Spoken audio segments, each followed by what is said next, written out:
So hello guys, आप देख रहे हैं स्पोर्ट्स लाइव। मैं हूं आपके साथ सचिन और बहुत ही स्पेशल मौके पर आज आपको हम अपने स्टार रेसलर से मिलवाने जा रहे हैं जिनको आप ऑलरेडी देख चुके हैं। हमारे साथ सबसे पहले आपके लेफ्ट साइड में देखिए जिंदर महल मौजूद हैं। फेमस रेसलर रह चुके हैं और आज भी कंपेरेटिव अगर हम बात करें तो वो अक्सर नज़र आते हैं। साथ में हमारे साथ आप देखिए ऋषभ उपाध्याय जी हैं जो कि CEO हैं WXM के अंदर, और साथ में जीत भी हमारे साथ मौजूद हैं। आप सभी का वेलकम सबसे पहले ABP लाइव स्पोर्ट्स लाइव के अंदर। सबसे पहले मैं आपसे सवाल करना चाहूँगा कि मैं आइडिया जानना चाहूँगा, इसके पीछे का पूरा आइडिया क्या है वो थोड़ा सा बताइए, क्योंकि स्पेशली जो इंडियन फैंस की अगर हम बात करें सबसे ज़्यादा पसंद किया जाता है चाइल्डहुड से अगर हम बात करें, बचपन से अगर सबसे ज़्यादा इंडियन बच्चों ने अगर कोई चीज़ देखी तो वो रेसलिंग ही देखी है और अपने फेमस स्टार्स को वो देख रहे हैं। तो ये आइडिया कहाँ से आया, इसके पीछे का थोड़ा सा आप आइडिया दीजिए। परफेक्ट, ये आपने बड़ा अच्छा सवाल पूछा और आपके सवाल में ही थोड़ा जवाब भी आ गया। आपने बोला कि सब बच्चे यहाँ के फैंस होते हैं रेसलिंग के, तो मैं भी एक फ़ैन ही था। बचपन मेरे बहुत जल्दी से ही मैं फ़ैन बन गया क्योंकि आई हैड 2 एल्डर ब्रदर्स, तो उनके साथ मेरा TV व्यूइंग शुरू हो गया था प्रॉब्ली फ्रॉम 4 और 5, एंड मैंने रेसलिंग देखना शुरू किया। एंड ऑनेस्टली आप उस समय TV पे देखते थे, कैरेक्टर्स आपको दिख रहे हैं, कलर्स दिख रहे हैं, म्यूज़िक चल रहा है, आपको लगता था ये क्या दुनिया है, एंड क्यूरियोसिटी आपकी उससे बढ़ती थी। तो यही मेरे साथ हुआ और इससे मैं रेसलिंग में काफ़ी घुस गया।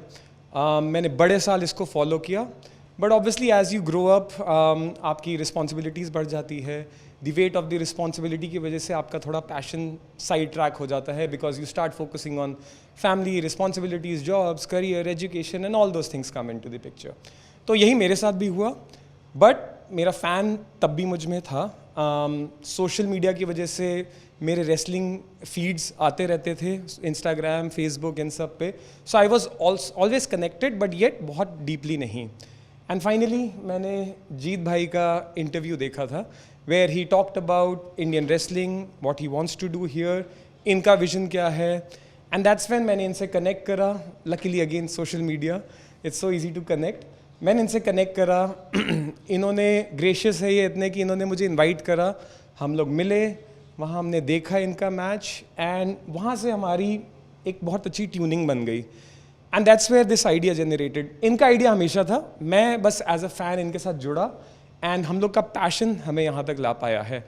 आई थिंक जीत भाई इसमें जीत हमारे साथ है। आप तो कुछ रेसलिंग में एक बड़ा स्टेटस आपने हासिल किया है, आप बताइए, क्योंकि इंडिया जिस तरीके से रेसलिंग की अगर बात करें तो बचपन से जो बच्चे लोग हैं वो भी अपने क्लासरूम से ही शुरू हो जाते हैं फाइट करना। तो अब ये जो प्लेटफॉर्म है कितना ज़्यादा मददगार होगा, क्योंकि इंडिया में टैलेंट तो बहुत ज़्यादा है लेकिन एक प्लेटफॉर्म की कमी थी जो आप देने जा रहे हैं। जी बिल्कुल, प्लेटफॉर्म की ही कमी थी। जैसा आपने बोला कि बचपन से ही ये बच्चे शुरू करते हैं, तो मैं कुश्ती करता था पहले। तो पहले हम जब गांव से निकल के जाते हैं तो अपने गांव को रिप्रेजेंट करते हैं, फिर हम आगे जाते हैं, स्टेट लेवल पे जाते हैं, अपने शहर को रिप्रेजेंट करते हैं, आगे नेशनल लेवल पे जाते हैं, अपने स्टेट को रिप्रेजेंट करते हैं, फिर इंटरनेशनल जाते हैं, अपनी कंट्री को रिप्रेजेंट करते हैं। तो यही सपने लेके हम बाहर जाते हैं, अपने परिवार के, अपना शहर का, अपने देश का नाम रोशन करेंगे। लेकिन फिर वहाँ जाके पता चलता है कि रियलिटी कुछ और है। हम गए हैं कि पैशन के साथ, हम वहाँ पे गए हैं कि अपना देश के साथ, हमारे सारे देश की दुआएं हमारे साथ हैं। वहाँ जाके पता चलता है कि भाई रियलिटी कुछ और है हमें। और फिर यहाँ के कितने यंगस्टर थे, बच्चों के मेरे साथ कनेक्ट थे, बहुत सारे मैसेज मेरे पास आते रहते थे कि भाई हमें अपने देश में क्यों नहीं मिल रहा। फिर ये चीज़ धीरे धीरे रियलाइज़ किया, यहाँ पे फैंस भी हैं, देखने वाले। ये पता चला कि प्रोफेशनल रेसलिंग को, WWE को देखने वाले मेरे ख्याल US के बाद या उससे ज़्यादा ही हमारी कंट्री में। मैं आपसे जानना चाहूँगा कितने सारे जो रेसलर्स हैं जो यहाँ ट्रेन हो रहे हैं, थोड़ा सा उसके बारे में भी हमारे व्यूअर्स को आइडिया दीजिए, किस तरीके से तैयारी चल रही है, कैसे वो आगे और रिप्रेजेंट कर सकते हैं। जी बिल्कुल, तैयारी यहाँ पे जब से मैं आया था, मैं 2021 से ही उनको ट्रेन कर रहा हूँ। और मेरे ख्याल अभी तक मेरा ही ख्याल था, लेकिन अब दुनिया देखेगी उनको। वर्ल्ड क्लास रेसलर हमने तैयार कर रखे हैं, और ये आप TV पे देखेंगे उनको, आपको पता लग जाएगा कि टॉप के रेसलर दिन रात मेहनत करके यहाँ पे 3 साल से मैं तैयार कर रहा हूँ, और वो आज अपने जलवा दिखाने को दुनिया में भारत का नाम रोशन करने को तैयार है। बिल्कुल। बिल्कुल। और अब उनसे मिलवाते हैं जिनको आप ऑलरेडी देखते आए हैं, WWE चैंपियन रहे हैं, हमारे साथ मौजूद हैं, जिनको आप जिंदर महल के नाम से तो जानते हैं, उनका अपना भी नाम है लेकिन जिंदर महल से ही हम बुलाएंगे यहाँ पे, क्योंकि जिस चीज़ से वो बहुत फेमस हुए हैं। सर पहले तो बहुत बहुत स्वागत आपका। थैंक यू जी, थैंक कैसा लग रहा है आपको यहाँ पर, और थोड़ा बताइए कि किस तरीके से आप देखते हैं, क्योंकि आप खुद एक सुपरस्टार हैं, अभी भी आप कॉम्पिटिटिवनेस में आप आते हैं, रेसलिंग करते हैं, थोड़ा सा बताइए कि कैसा रहा आपका सफ़र, कैसा रहा अब तक का? So basically, I see myself as a bridge between America, wrestling, WWE, and also India. Our talent in India, I've been here for a few days now. I am completely blown away by our Indian homegrown talent. The future is very, very bright. What I saw from day one is very, very comparable to the wrestlers in America, if not better. They have everything: characters, body, wrestling, everything is top notch. Jeet Bhai did an excellent job in training them. Not only myself, I can speak from the other international talents that are here. Amazing, everybody is blown away. The thing that I like to see personally the best is the international wrestlers working in the ring, getting in the ring with Indian talent. And the Indian talent are holding their own. They are proving to the world we belong. And I really think that soon we will see some of these homegrown talent wrestling in either WWE or AEW or TNA wrestling in America. Because as of right now, we don't have any wrestlers in WWE that are Indian or Indian heritage, Indian origin, nothing. So it's a huge opportunity. It's a huge market. Everybody knows number one viewership comes from India. Most passion, most love, most fan following, social media views, everything, YouTube is all from India. So I'm very proud of the next generation that is yet to come. And WXM is a huge platform to get these guys ready. And actually, I want to see WXM grow in India, that we start touring nationwide, right? Everybody, maybe a weekly show, everybody can watch in, and then there's not even any need to go to America. Let's build whatever is in America, WWE, TNA, AEW, let's build that here. And I'm very proud to be working with the team here very closely. Let's continue the momentum. They're doing an excellent job, and the future is very, very bright. बिल्कुल, जैसे इन्होंने बताया कि WXM जो है future है, specially अगर हम इंडियन प्रोफेशनल रेसलर्स की बात करें। My next question is for you कि बहुत सारे फैंस जो है ना वो जानना चाह रहे हैं कि WWE में क्या हुआ था और क्यों इस टाइम पे इंडियन रेसलर्स वहाँ नहीं हैं, और आप क्या वापस हमें दिखेंगे, और हुआ क्या था? So nothing happened. We can't blame WWE. We have to look at ourselves. What can we do better to bring ourselves to that level? WWE is a global country. They have European wrestlers, Mexican wrestlers, everybody, American wrestlers, African wrestlers. So it's okay. We can't blame them. We have to look at ourselves. We have to do the work, right? We have to do the hard work, the things that we are not doing yet, that we haven't done. We have to push forward. And there will be another day that there will be another Indian WWE champion. There will be a day. It's coming. But we can't blame anybody. We have to look at ourselves and us do the hard work. If we talk about past some years, how do you see Indian wrestlers, especially last couple of years, किस तरीके से वो grow कर रहे हैं? अगर हम देखें, बहुत सारे इंडिया से रेसलर्स निकले हैं। आपने भी बहुत नाम कमाया, हमने ग्रेट खली को देखा है, हमने और भी बहुत सारे नाम देखे हैं। मैं आपसे जानना चाहता हूँ कितना आप मानते हैं, क्योंकि आप उस लेवल पर खेले हुए हैं, और अब जो लड़के आ रहे हैं, जो यंग प्लेयर्स आ रहे हैं, वो खेलना चाहते हैं, आपको लुकअप करते हैं, आप रोल मॉडल है, तो उनको भी थोड़ा आइडिया लगेगा और हमारे व्यूअर्स को भी आइडिया लगेगा कि कितना डिफिकल्ट होता है WWE, या हम रॉ को देखते हैं या हम NXT को देखते हैं, वहाँ पर पहुँचना, और क्या वो जो फाइट्स होती हैं, ये भी एक सवाल मैं व्यूअर्स का ही पूछ रहा हूँ, क्या जेन्युइन वो फाइट्स होती हैं या हम देखते हैं, क्योंकि बहुत से लोग कंफ्यूज भी हैं इस बारे में। Okay, so it's entertainment just like anything else. Like an entertainment? It's entertainment, but the athleticism, the risk, the injuries, the bumps are very, very real. But at the end of the day, we're here to entertain our fans, our fan following, everything with the characters that we have, storylines. These are all entertainment, but the athleticism you see in the ring is very real. Nothing fake about that. If you go in the ring and I give you a clothesline, you will see how fake or how real it is. But at the end of the day, I don't want to hurt you. I don't want you to hurt me. Let's entertain the fans. Let's put on a good show. But I think what's missing for Indian wrestlers is the opportunity and the platform, which they are going to get now with WXM. And through social media, the world is different, very different. Whatever is happening in India, the whole world will see through social media. So if we create our own buzz, we will create our own opportunities and doors will open all over the world. Right मैं जीत आपके पास आना चाहूँगा। मैं आपसे जानना चाहता हूँ कि जैसे हमें बहुत अच्छे से इन्होंने बताया कि एक प्लेटफॉर्म मिल रहा है, तैयारियाँ चल रही हैं जो फ्यूचर में देखने को मिलेगी स्पेशली इंडियन व्यूअर्स को। आप तो खुद निकले हैं, जहाँ से निकले हैं ज़मीनी स्तर से आपने बहुत मेहनत की है और कितना मुश्किल है उस जगह से यहाँ तक इस लेवल पर पहुँचना। और जो लोग नए लड़के आ रहे हैं, मतलब जिनके पास कह सकते हैं कि बहुत ज़्यादा मनी नहीं है, उनको नहीं पता, रास्ते नहीं पता कि कैसे पहुँचा जाए, तो क्या क्राइटेरिया है यहाँ पर आकर के अपना हुनर दिखाने का? वो जी बिल्कुल, आपने बताया कि बहुत ही मुश्किल है और यही चीज़ ये क्रिएट ही इसीलिए हुआ है क्योंकि हर कोई नहीं जा सकता। जैसे पाजी ने भी बताया कि हम उनको ब्लेम नहीं कर सकते, किसी को भी ब्लेम नहीं कर सकते। मैं जब वहाँ से आया था एक चीज़ माइंड में लेके आया था, जब तक हम मजबूत नहीं होंगे दबाए जाते रहेंगे, हमें खुद को मजबूत करना पड़ेगा। दूसरा सवाल यही है कि हम अगर मैं गया था 2015 में WWE में गया था, उसके फ्लोरिडा में फाइट भी लड़ी। हाँ, तो मैं वहीं पे रहा 7 साल में तकरीबन वहाँ पे रहा।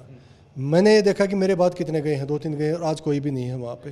तो हर किसी के लिए करने वाले बहुत हैं, पैशन है उनमें, जज्बा है, जुनून है, लेकिन कोई प्लेटफॉर्म नहीं। अब ये नहीं पता, सीख लिया 8-8 साल से सीख के लड़के यहाँ पे घूम रहे हैं, उसके बाद क्या करें, कहाँ जाएँ।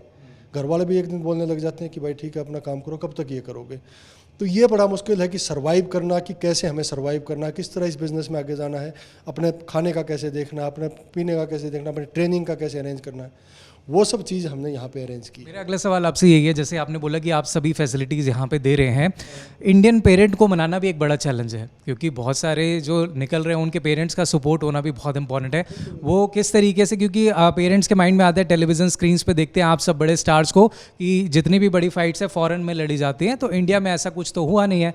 तो वो कन्विंस करना उनको कि this is the right platform for the young guns, तो वो थोड़ा बताइए कि किस तरीके से वो ये यकीन लेकर के आएगा WXM इंडियन फैंस के मन में भी और साथ ही जो नए रेसलर्स आ रहे हैं। देखिए, पेरेंट्स कन्विंस क्यों नहीं होते हैं, उनका एक ही रीज़न होता है कि भाई हम लगा देंगे पैसा। कहाँ से लगाएं? जितने मेरे ख्याल 80% किसी भी स्पोर्ट्स में जाते हैं वो तकरीबन गरीब फैमिली से आते हैं। उनके पास नहीं होता कि हम पैसे लगा देंगे, और फिर वहाँ तो बिल्कुल भी नहीं लगा सकते जहाँ कोई फ्यूचर ना दिख रहा हो। पैसे लगा के आगे क्या करेंगे, कोई जॉब नहीं, टाइम चला गया।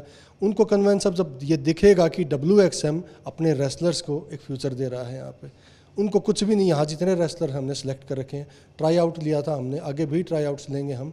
जो भी रेसलर यहाँ पे सिलेक्ट होता है, मैं क्लियरली यहाँ पे बता रहा हूँ, उसको एक भी पैसा अपनी तरफ से खर्च करने की ज़रूरत नहीं है, एक भी पैसा घर से लेके आने की ज़रूरत नहीं है। टोटली हर चीज़ का खर्चा हम उसका उठाएंगे, उसको ट्रेंड करेंगे, सुपरस्टार बनाएंगे, और जितना वो आगे जाके कंपनी बड़ी होगी उसके वो पेरेंट्स उनके ऊपर प्राउड करेंगे कि हमारा बच्चा रेसलिंग कर रहा है और इसमें फ्यूचर बहुत ब्राइट है।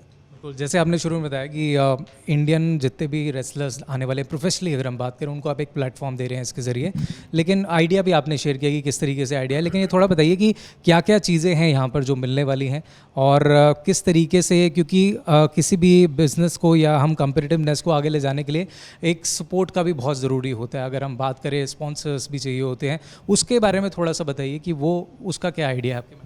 बिल्कुल। सो ये एक state of the art performance centre है। हम यहाँ पे टॉप 25 इंडिया के रेसलर्स लाए हैं जिनको जीत भाई ने खुद स्काउट करा है, ट्रेन करा है। हम उनको यहाँ सब कुछ प्रोवाइड कर रहे हैं, from lodging to training to health facilities to nutrition to an in house arena जहाँ पे हम अपना ही स्टूडियो हमने बनाया है, gym, everything is over here.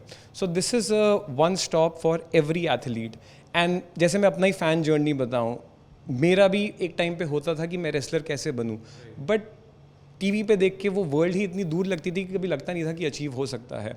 And किसी भी एथलीट के लिए I think the age of 12 to 16 is very important, क्योंकि उस समय अगर right guidance and right platform मिल जाए तब वो उसमें प्रिपेयर उनका प्रिपरेशन अच्छा रहता है। So that is what our aim is. हम यहाँ पे मैक्सिमम बच्चों को लाना चाहते हैं, उनको ट्रेन करना चाहते हैं। एंड जो आप पेरेंट्स की बात कर रहे हैं, ये फर्स्ट 25 रेसलर्स को देख के ना पेरेंट्स में खुद ही कॉन्फिडेंस आ जाएगा, क्योंकि हम एक नई करियर अपॉर्चुनिटी यहाँ पे ला रहे हैं। प्रोफेशनल रेसलर्स का एक करियर बनना इंडिया में अभी तक था ही नहीं, वो इस प्लेटफॉर्म से आ रहा है। एंड सिर्फ वही नहीं, बैक एंड पे भी इस शो को चलाने के लिए, इस प्रोडक्ट को दिखाने के लिए, the production quality that we have, यहाँ पे जो हम इंटरनेशनल लोग ला रहे हैं, जो यहाँ इंडियन क्रू को भी सिखा रहा है, टैलेंट हब एक यहाँ बन रहा है। So both back and and front पे एक हम लोग पूरा एक नई करियर पाथ दे रहे हैं, and we'll be contributing to the sports industry as a whole, sports and entertainment industry.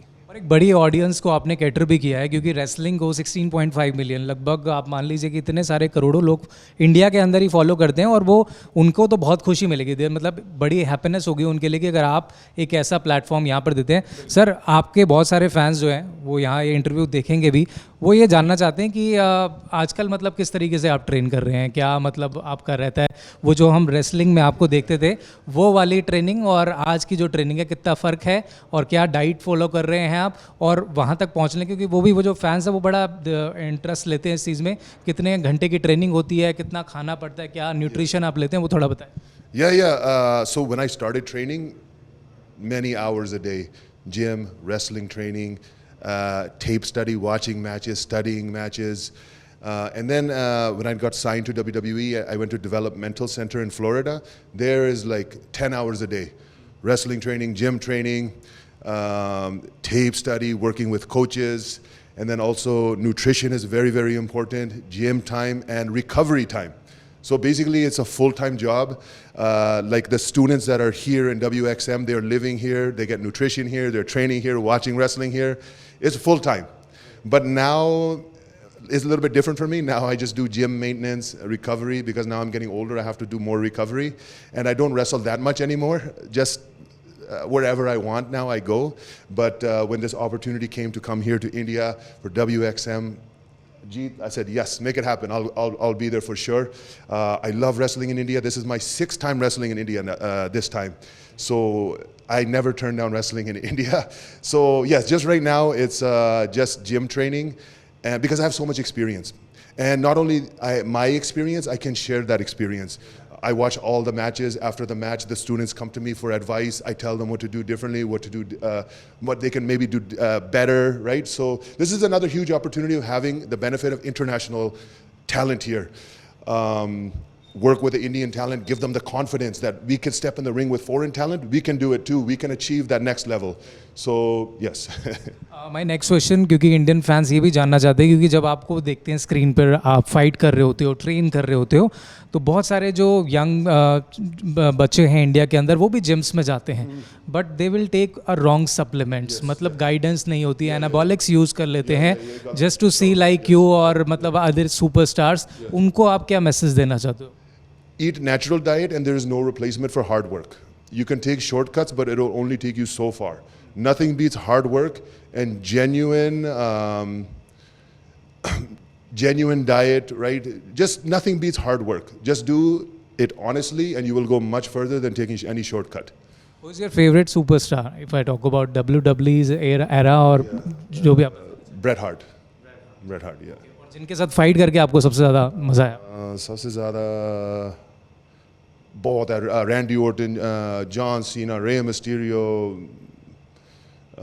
AJ Styles, बहुत है favorite. Everybody is very good at that level, very very good. कि अगर बात करें आपके अलावा, अगर आपको ये आपने देखा कि इंडिया का भी टैलेंट बहुत पहुंचा है अब तक, तो उसमें आप किसका? All time Dara Singh, Tiger Jeet Singh, Great Khali, but the focus now on the next generation. That's the main focus. But my favorite all time, legendary Dara Singh.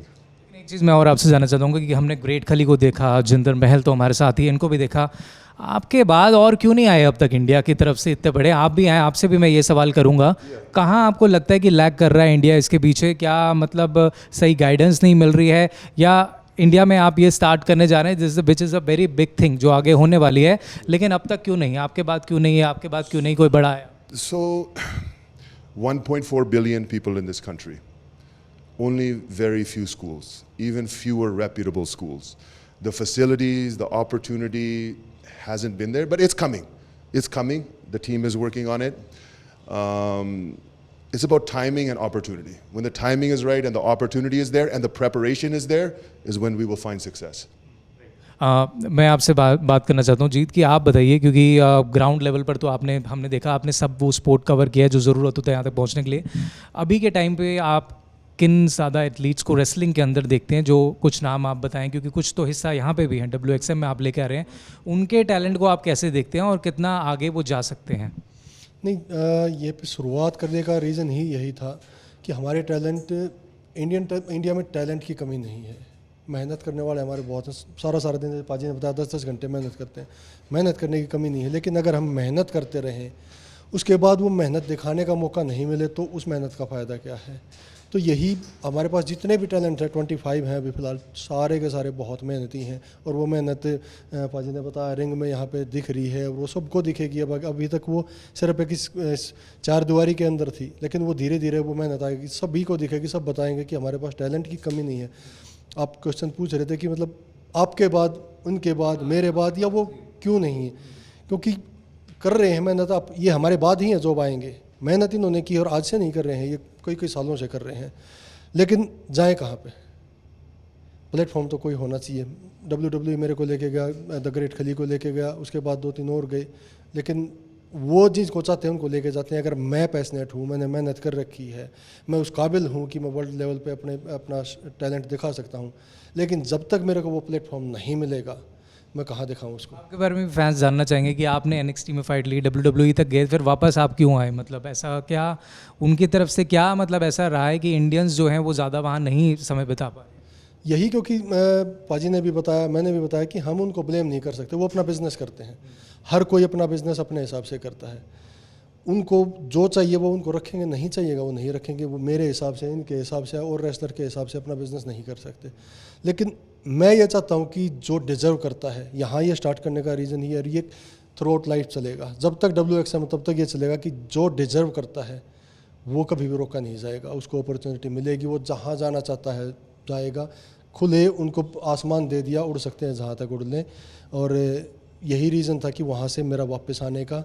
7 साल में वहाँ पे रह के आया, सीखा किस तरह उनको बिल्ड कर सकते हैं, किस तरह ट्रेन कर सकते हैं, वो करके। और यहाँ पे अभी यही रीज़न था कि हम अपनी कंट्री में किसी को, अगर कोई मेहनती है, किसी ने अपना इतने साल मेहनत की है, उसको ये ना देखना पड़े कि मैं अपना टैलेंट दिखाने कहाँ जाऊँ, किस कंट्री में जाऊँ, जापान में जाऊँ, मैक्सिको जाऊँ, US जाऊँ। US जाना सबके लिए आसान नहीं है, तो अब किसी को जाना नहीं पड़ेगा। अब मेरे पास मैसेज आ रहे हैं भाजी, मैं आपको बताऊँ, मेरे पास पिछले 4-5 दिन से जब से हुआ है, बड़े बड़े रेसलर्स के मेरे पास मैसेज आ रहे हैं कि हमें भी अपॉर्चुनिटी चाहिए।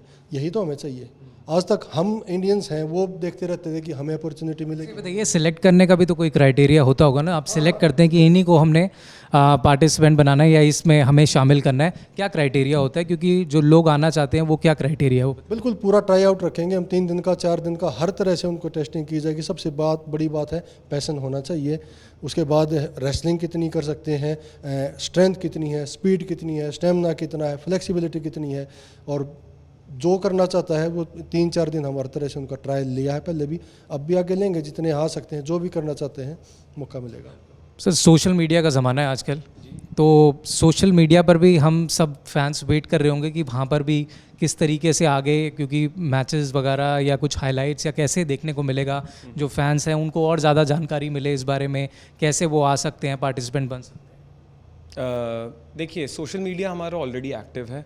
आई होप काफ़ी लोग ऑलरेडी देख चुके हैं, हमारी व्यूअरशिप नंबर्स भी काफ़ी अच्छी आ रही है, एंड आई थिंक सबको बहुत क्लियर हो गया है, एक तो ये प्रोडक्ट क्या है, किस क्वालिटी की हम फाइट्स ला रहे हैं, प्लस किस क्वालिटी का प्रोडक्ट ये दिखने में है। ये किसी भी वर्ल्ड स्टेज लेवल का प्रोडक्शन क्वालिटी है, and that is what we are bringing. Plus I think हम लोग एक फर्स्ट स्पोर्टेनमेंट IP खड़ी कर रहे हैं यहाँ इंडिया के लिए, एंड जैसे कंट्री का विजन है, वेव समिट भी आने वाला है, उसमें बात यही है कि हम लोग इंडिया को एक एंटरटेनमेंट हब बनाना चाहते हैं। एक यहाँ पे क्वेश्चन करूँगा, क्योंकि जिस गेम में आप उतर रहे हैं वो वैसे बहुत ज़्यादा कॉम्पिटिटिव है, लेकिन मार्केट में बहुत सारी चीज़ें हैं अभी। अगर आप देखें, इंडिया में सबसे ज़्यादा क्रिकेट देखा जाता है, फुटबॉल के लिए हमारे पास ISL आ गया है, हम हर एक लीग अब देख रहे हैं, कबड्डी बहुत फेमस हुआ है पिछले कुछ सालों में। तो क्या मतलब गोल है आपका कि WXM को किस तरीके से आप देखते हैं आने वाले 5 ईयर्स में? बहुत अच्छा सवाल है ये। तो आई थिंक 2019 तक second most viewed sport after cricket wrestling था, अब वो 4th पे आ गया है। एंड जो आपने 2 एग्जांपल्स दिए, ISL फुटबॉल एंड कबड्डी, ये दोनों चीज़ें ऊपर आ गई। इसके मैं कई फैक्टर्स बोल सकता हूँ। एक तो है that Indians want an Indian game और Indian sport and an Indian league. Second, I think जो यहाँ पे इन्होंने एक्सपीरियंस के हिसाब से बताया कि अभी इंडिया का representation on a global stage है ही नहीं, and we are now bringing that. So that's why this platform is coming at a completely right time. Plus it's aligned with countries' goals, Wave Summit में. हम लोग एक live events का ecosystem create करना चाहते हैं, एक एंटरटेनमेंट हब बनाना चाहते हैं. हमारे पास ऑलरेडी टैलेंट एक्सचेंज हो रहा है. सो हमारा complete vision, passion, everything is aligned with the country's vision, and therefore we are very confident कि हम लोग will be this product is made by Indians and for the world and people will love it. बिल्कुल. थोड़ा सा मैं यहाँ पे बताना चाहता हूँ, हम आईपीएल देखते हैं क्रिकेट में, तो इंडियन प्लेयर्स तो होते हैं लेकिन फॉरेन प्लेयर्स भी आते हैं जो बहुत इंटरेस्ट लेते हैं. जीत, मैं आपसे जानना चाहूँगा कि इंडियन रेसलर्स तो होंगे जो यहाँ अपकमिंग है, फॉरेन के जो हैं रेसलर्स, क्या वो भी हमें यहाँ देखने को मिलेंगे? बिल्कुल.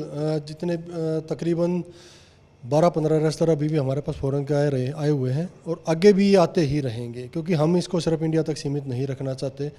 ऑल ओवर वर्ल्ड यहाँ पे हम wrestling, Japan, Mexico, USA, Canada, UK, Australia, India, यही कंट्रियां हैं और हम कोशिश यही रखेंगे इन सभी देशों के यहाँ पे हमारे पास रेसलर आते रहें, सभी का, इन लोगों को एंटरटेन सभी को देखने को मिले. और जो और भी कंट्रियां हैं हमारे आसपास हैं, कोशिश करेंगे कि उनमें भी हम लेके जाएं और उनसे भी रेसलर हम लेके आएँ अपने आप. बिल्कुल. लास्टली जिंदर जी, मैं आपसे सवाल करना चाहता हूँ, क्योंकि ओवरऑल अगर हम ग्लोबली बात करें तो उसमें आपने बड़ा नाम बनाया है. इंडिया के नज़र से जब कोई यंगस्टर जाता है तो एक बड़ा गर्व महसूस होता है, प्राउड फीलिंग होती है. आप कैसे देखते हैं, पिछले अगर एक डिकेड की अगर मैं बात करूं तो हमारे रेसलर्स ने भी वहां जाकर के फ़ाइट लड़ी है, आपने लड़ी है, प्रेट खाली ने लड़ी है, बहुत सारे आए हैं जिन्होंने फॉरेनर्स को उनकी ज़मीन पर हराया है.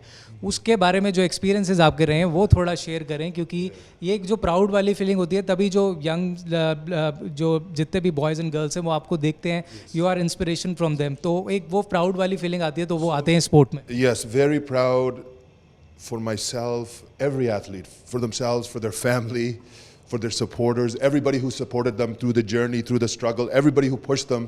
Sometimes you have doubt, right? Every athlete has doubt sometimes, but your supporters push you through.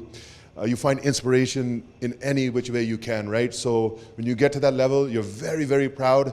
But always my main goal is to inspire the next generation. I want somebody to take it further than me. Every wrestler that came, they hope someone comes, takes it further than me. Let's make this even bigger than what it is. So that's our main goal, inspire, inspire, inspire. But because if we inspire someone and they're successful, they take it further than us, we will be proud.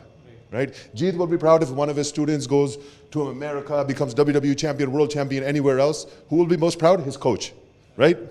So it's very proud feeling for yourself, for all your supporters, your family, anybody who made sacrifice for you to get there. You cannot forget them.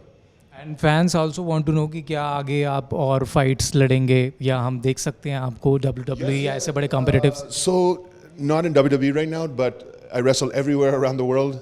You can see me in WXM. I'm wrestling tonight. I wrestled yesterday. I'll wrestle again tomorrow, and anytime WXM has a show, the Maharaja will be here. And last question is that कि जब आप जीत रहे होते हैं तो एक अलग से मोटिवेशन आती है, मैं आपसे भी जानूंगा. लेकिन जब आप हार रहे होते हो, क्योंकि लाइफ में मतलब जीत और हार कहते मिलती है, तो हमारे जितने भी हमारे यंग सपोर्टर्स देख रहे होंगे वो ये जानना चाहते होंगे कि उनको भी लाइफ में हार मिलती है तो वो डीमोटिवेट हो जाते हैं, गिव अप वाला एटीट्यूड आ जाता है. तो क्या मैसेज आप देना चाहते हैं उन्हें कि किस तरीके से वो खुद को motivated? You cannot win unless you lose, and you don't appreciate winning unless you've lost, right? So use it as an inspiration. Don't use it as to get doubt yourself or think this is it. Use it to train harder, diet more, watch more film study, or whatever field you're in, not just wrestling, and any athlete or anything. Use it as motivation, right? Don't accept failure. It's not a failure unless you accept it as a failure, right? So that's my advice. Keep pushing forward. Through hard work, anything is possible. कोई advice sir आप देना चाहेंगे? हाँ जी, बिल्कुल यही पाजी की बात को मैं आगे बढ़ाऊँगा कि मोटिवेशन, बहुत सारे क्वेश्चन आते हैं आजकल, मोटिवेशन के पीछे पड़े रहते हैं लोग. अगर हम मोटिवेट अगर आप हो जाते हैं, किसी से भी होते हैं, 2 दिन मोटिवेट रहेंगे, 3 दिन रहेंगे, उससे आगे आपको डिसिप्लिन लेके जाएगा. डिसिप्लिन रहना बहुत ज़्यादा ज़रूरी है. मेरे को और डॉक्टर ने बोल दिया था कि मेरी 5 बार सर्जरी हो चुकी है घुटने की. शायद आज से 20 साल पहले मेरे को बोल दिया था आप रेसलिंग नहीं कर सकते, कुछ भी नहीं कर सकते स्पोर्ट्स. आज तक भी मैं कर रहा हूँ, मैंने किया भी. वही जो पाजी ने बोला कि जब तक हम अंदर से नहीं मान लेते हैं, डॉक्टर ने बोल दिया, दिखा दिया मेरे को, स्क्रीन पे दिखा दिया कि घुटना ख़राब है, लेकिन मैंने आज तक नहीं माना कि मेरा घुटना ख़राब है. हम नहीं जब तक हार मान लेंगे, जब तक हम नहीं हमें कोई भी चीज़ रोक नहीं सकती है, जब तक हम नहीं मान लें कि हमारे अंदर कोई प्रॉब्लम है, कोई कमी है. आगे बढ़ते रहना चाहिए। छोड़ देने से कुछ भी नहीं मिलता, सिर्फ छूटता ही है, रिग्रेट रह जाता है। कोशिश करते रहो, आगे बढ़ते रहो, ये ज़िंदगी है, बार बार नहीं मिलती। डीमोटिवेट कुछ नहीं है। बिल्कुल, आप बड़ी अच्छी बात आपने बोली कि डिमोटिवेशन जैसा कुछ नहीं है, कंसिस्टेंसी चाहिए हर एक गेम के अंदर। तो स्पेशली प्रोफेशनल रेसलर्स और जो घर पर देख रहे हैं भाई, जो रेसलिंग को पसंद करते हैं और इतने सालों से पसंद करके आ रहे हैं, अब इंडिया के अंदर WXM जो है एक बड़ा मंच देगा स्पेशली प्रोफेशनल रेसलर्स को, जो आने वाले समय में आपको देखने को मिलेगा। और उसको आपका भी सपोर्ट की ज़रूरत होगी, आपको भी उसे ग्रो कराना है। और जो खेलना चाहते हैं इस कॉम्पिटिटिव स्पोर्ट में, उनके लिए एक मंच है, वो आगे आ सकते हैं और इसमें अपना जौहर दिखा सकते हैं। तो आप ज़रूर देखिएगा और इसको सपोर्ट ज़रूर कीजिएगा।